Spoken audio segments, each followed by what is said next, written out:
Slaughter's my name. Luke Slaughter. Cattle's my business. It's a tough business. It's big business. I've got a big stake in it. And there's no man west of the Rio Grande big enough to take it from me.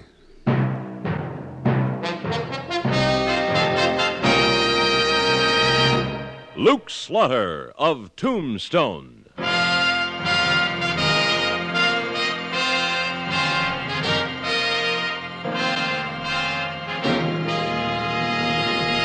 Luke Slaughter of Tombstone, Civil War cavalryman turned Arizona cattleman. Across the territory, from Yuma to Fort Defiance, from Flagstaff to the Huachucas and below the border through Chihuahua and Sonora, his name was respected or feared, depending on which side of the law you were on. Man of vision, man of legend, Luke Slaughter of Tombstone.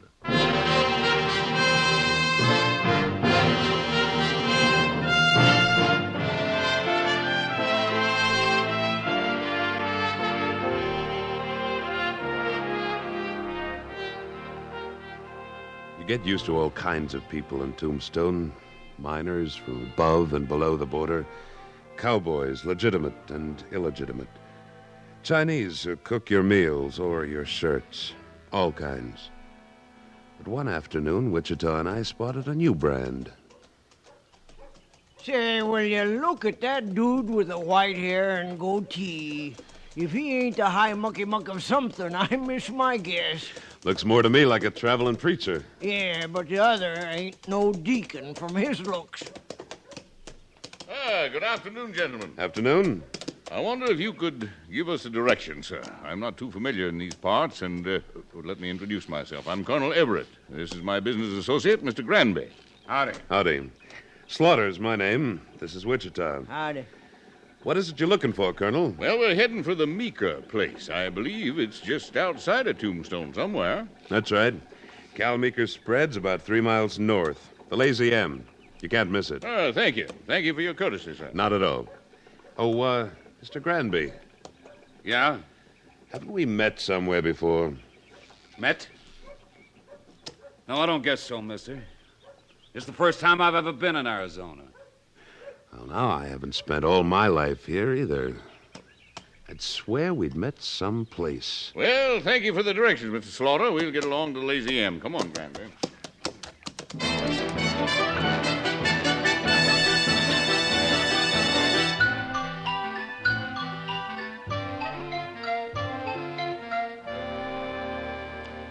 So, that's the way of it, Mr. Meeker.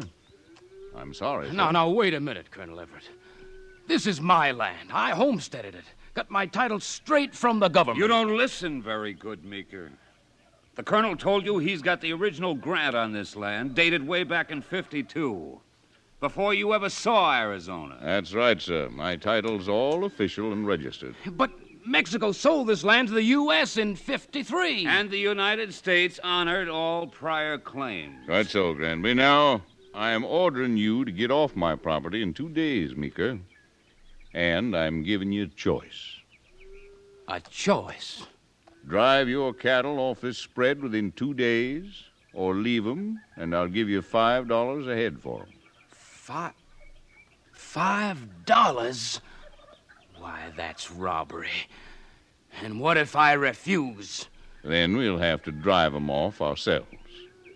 That's your choice. Choice? Get off my ranch and stay off, both of you. Put away that gun, Meeker. Get going, I said. Get going or I'll Granby. bust. Okay, Colonel. Get back or I'll shoot. Oh, no, you won't. Oh, drop the gun. Oh, drop it. You might hurt somebody. He don't think we mean business, Granby. Show him.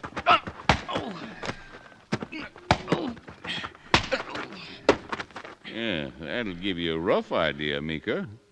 I'd suggest you start moving off this land now. We're taking over day after tomorrow. Now,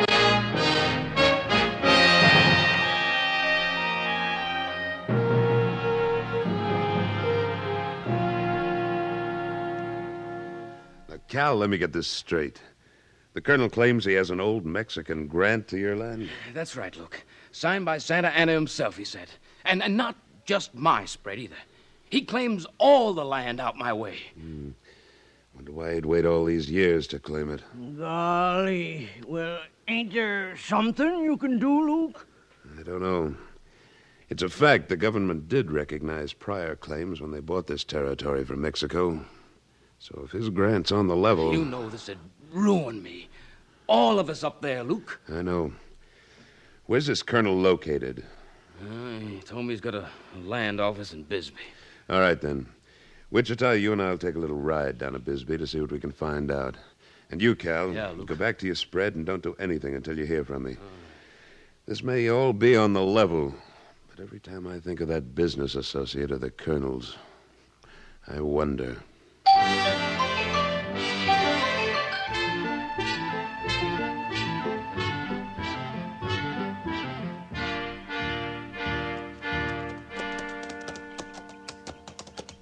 Hey, there's the place, Luke. See the shingle? Yeah, land office, Colonel Justin Everett. Real pretty name. Seems to me that shack was vacant a month ago. You wait here, Wichita. I won't be long. Right, Luke.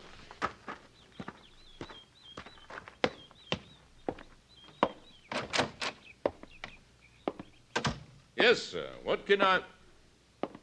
Well, we meet again. Mr. Slaughter, isn't it? That's right, Colonel. Well, what brings you down to Bisbee, sir? In the market for some land? Like the Lazy M Ranch. Well, now, that tract won't be available for a couple of days, but we can talk about it now. Yeah, I think now's the best time to talk about it. Cal Meeker's a friend of mine, Colonel, and a member of the Cattlemen's Association. He tells me you're laying claim to his spread. Yes, that's correct, sir. Suppose you tell me all about it. Well, I don't know why I should, Mr. Slaughter. This is a private matter between Meeker and me. I'm the head of the Cattlemen's Association up at Tombstone. Anything that affects the members interests me. Now, let's hear about it. Well, all very simple, sir. I hold a permanent grant on the land up there, signed by Santa Anna himself. It was a gift of my father, sir, who did some favors. That land is United States territory now. I'm aware of that. You've had your claim certified? Of course I have. The document's been verified and declared legal by your own Judge Harris in Tombstone. Oh? When? Not more than a month ago. I'd like to take a look at that paper, too, if you don't mind. I do mind, sir. This is none of your business. I just got back from Tombstone, Colonel. The judge said... Slaughter, what are you doing here? El Paso. You ever live in El Paso, Granby? You still trying to make out you know me? No, I never lived in El Paso. Well, I guess I must be mistaken. Thanks for the information, Colonel. Information? Yeah. You sure you never got fouled up with that man, Granby? Because if you did and he remembered... I swear, Colonel, I never saw him before in my life. All right. I just hope he never saw you.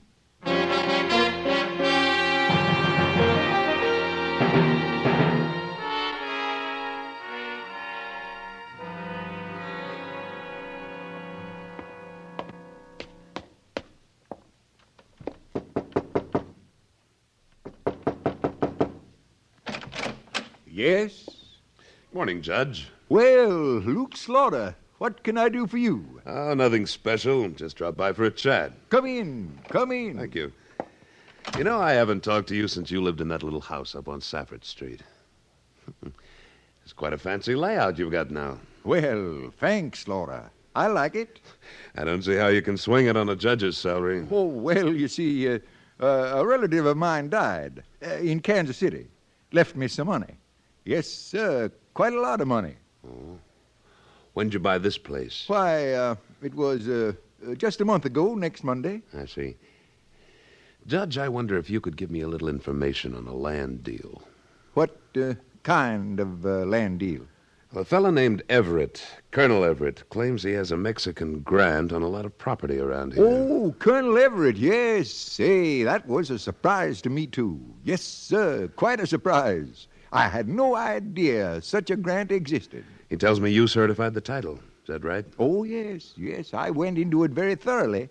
Studied the grant, checked Santa Anna's signature, and didn't leave a stone unturned. No, sir, not a stone. Well, I certainly hope so, Judge. I wouldn't want to see you mixed up in a crooked deal. Crooked? Why, what do you mean by that? Well, I haven't seen the grant myself, but... Well, somehow it's got an unpleasant smell to it. For your own good, you better have another look at that paper. Now, Slaughter, if you question my integrity... I never have, Judge, and I'm sure I won't have to now.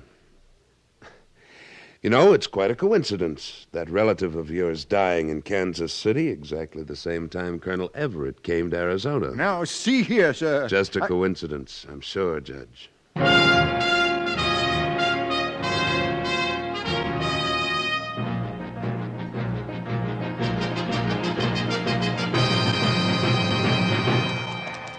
That's it, boys. Get those cattle moving and keep moving till they're clear off the place.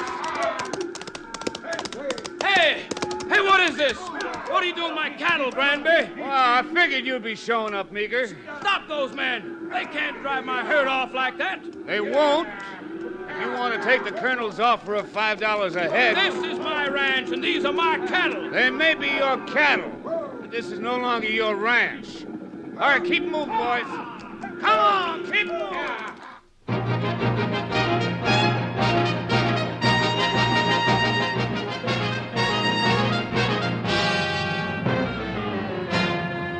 In a moment, Luke Slaughter of Tombstone returns. Last September, Carmen Basilio defeated Sugar Ray Robinson for the World Middleweight Championship. Tuesday night in Chicago, they'll meet for the return match, and you'll hear the broadcast only on CBS Radio. Right at ringside will be Jack Dries, giving you a blow-by-blow account of the fight. Dr. Joyce Brothers, the young psychologist from Brooklyn, who set the nation on its ear with her amazing knowledge of boxing, will provide the between-rounds commentary. Join us on most of these stations Tuesday night as CBS Radio broadcasts exclusive the exciting rematch between Carmen Basilio and Sugar Ray Robinson.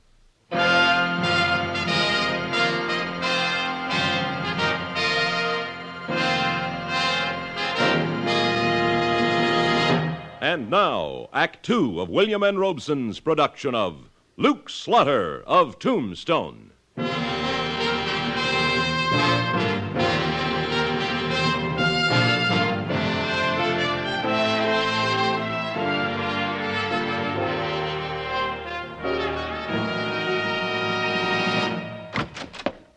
Hey, Luke, you gotta come help me. Well, sure, Cal. What's the trouble? That Colonel Everett. Well, what about him? His men are driving my cattle off. How many men has he got, Cal? Granby and 3 others. They're driving my herd toward the east line. All right. Keep your shirt on.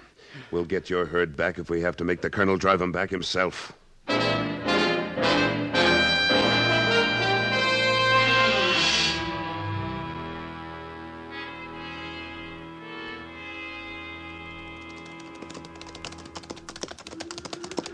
Yeah, they are, Luke. They're driving them right down that arroyo. Pull up here. They'll be scattered all over the territory. I'll lose half my herd. Forget the cattle. We'll get the men first. Cal, you ride around that butte and come in on them from the other side when I signal you. All right, Luke. All right, Wichita. We'll move in from this side. Yeah, I'm right with you, Luke. Hold it. This is close enough. Well, if this is the colonel's land, we're the ones breaking the law. First things first. We'll worry about the law later. Look, there's Cal, waiting for your signal. All right, then. Here we go. So that's the way he wants it. I got one of them, but he's sticking on his horse. Hold your fire. They're making a break for it. Yeah, I guess they ain't wanting any more of it, Luke. Looks that way. Think you and Cal can get the herd back on the Lazy M all right, Wichita? Why, sure we can, but where you going? I'm making a fast trip to Bisbee. Now I know the colonel's playing for keeps. It's time for a showdown.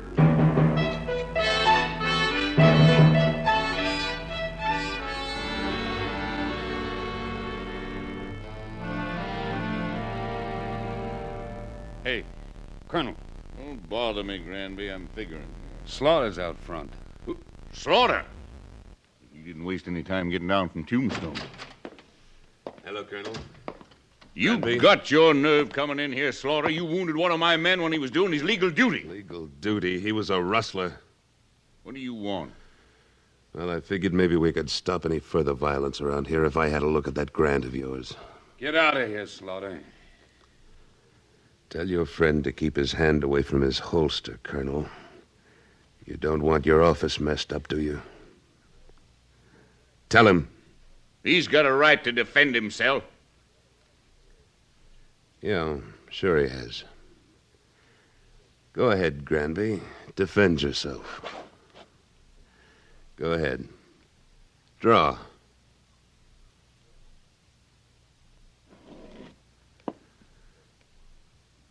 I thought so. Now, Colonel, the deed. I don't have to show it to you, Slaughter. That's right, but you're going to. There. You're so curious. Have a look. Pretty document. Mighty fancy engraving.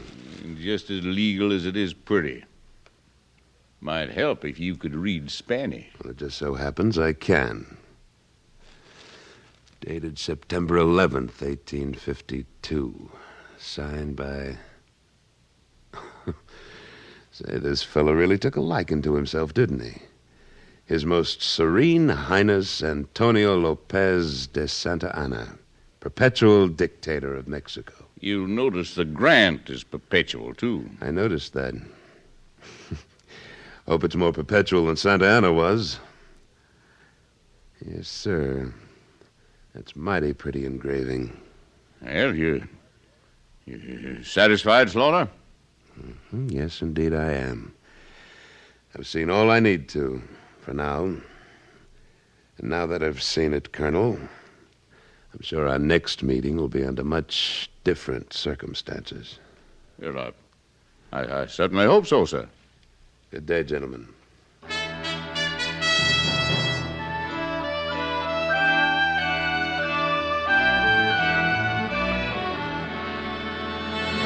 Slaughter, you must be out of your mind demanding I issue an order for the arrest of Colonel Everett and Mr. Granby. I repeat, Judge, I want them brought up from Bisbee and held without bail. Oh, and by the way, be sure and subpoena that deed of the Colonel's. But I can't issue an order for their arrest. There's no charge against them. Listen, Judge, I guess I've read as much law as you have. You want charges? I'll give you a few. Fraud, intimidation, cattle rustling. You want any more? I'll sign the complaint. But you don't understand, Slaughter. You'd have to have evidence. I'll produce the evidence at the proper time. In court. I can't do it. No, sir, I just can't. Maybe you'd rather be a defendant in this case, Judge. You better be able to prove your charges in court. You'd be surprised what I can prove. See you in court, Judge.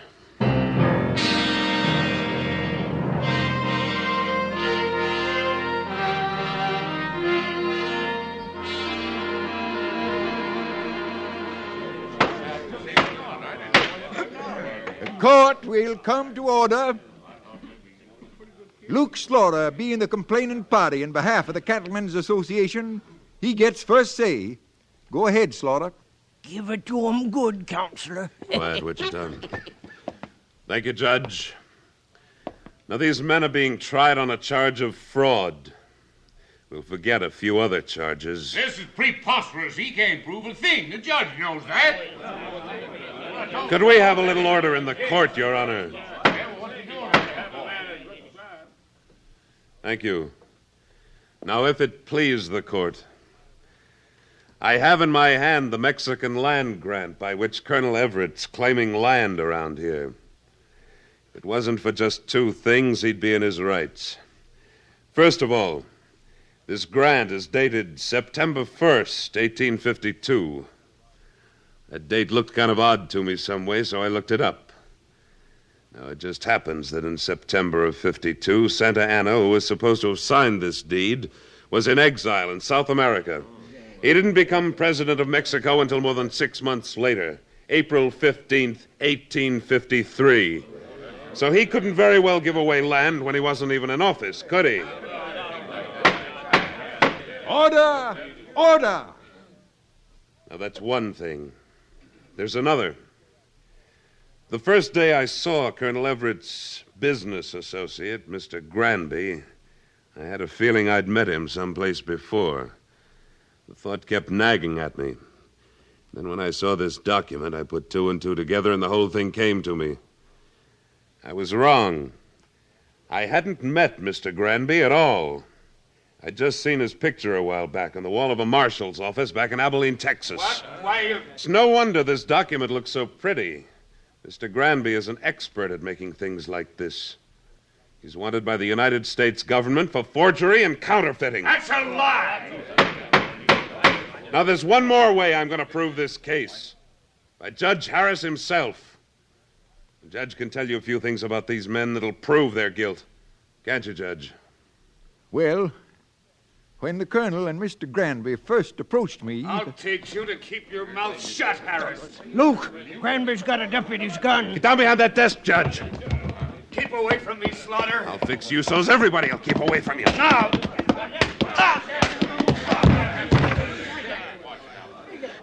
See, he doesn't get away again. All right. Come on out, Judge. Let's have some order here. Yes. Yes, all right. I don't think we need to carry this farce any further. Judge, you ready to make your decision? Yes, yes. I find these two men guilty as charged. They will be brought to this court tomorrow morning for sentencing. This court is adjourned. Well, say, that was real nice work, Luke. Why, you saved the judge's life. Yeah, I guess I did. You go ahead, Wichita. I'll be along in a minute. Yeah, okay. Well, I guess that takes care of everything, Slaughter. Almost. There's just one thing more. How soon are you leaving town, Judge? What? Why, I'm not leaving. I say you are. We like our courts to be honest around here. I'm afraid you don't quite fit the bill. Yeah, I guess I did make a mistake, Slaughter. Maybe you can profit by it in the next place you go. There's a stage out of here tomorrow afternoon. See that you're on it. So long, Judge. Good luck.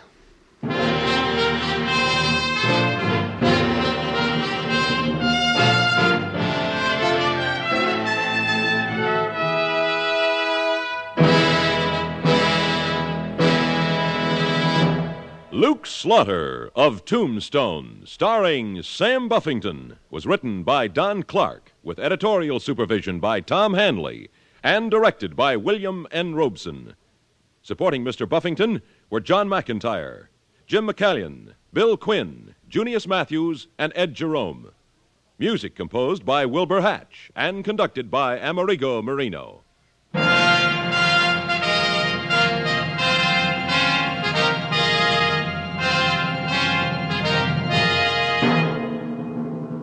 Next week at this time, we return with... Slaughter's the name. Luke Slaughter. When we meet up again, you can call me that. Luke Slaughter.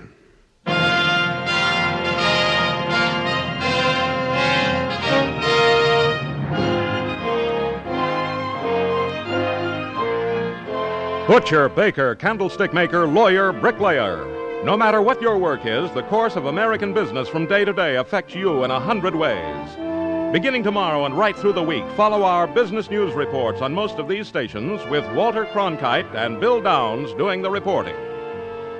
Now stay tuned for Frontier Gentlemen, which follows immediately over most of these same stations. This is the CBS Radio Network.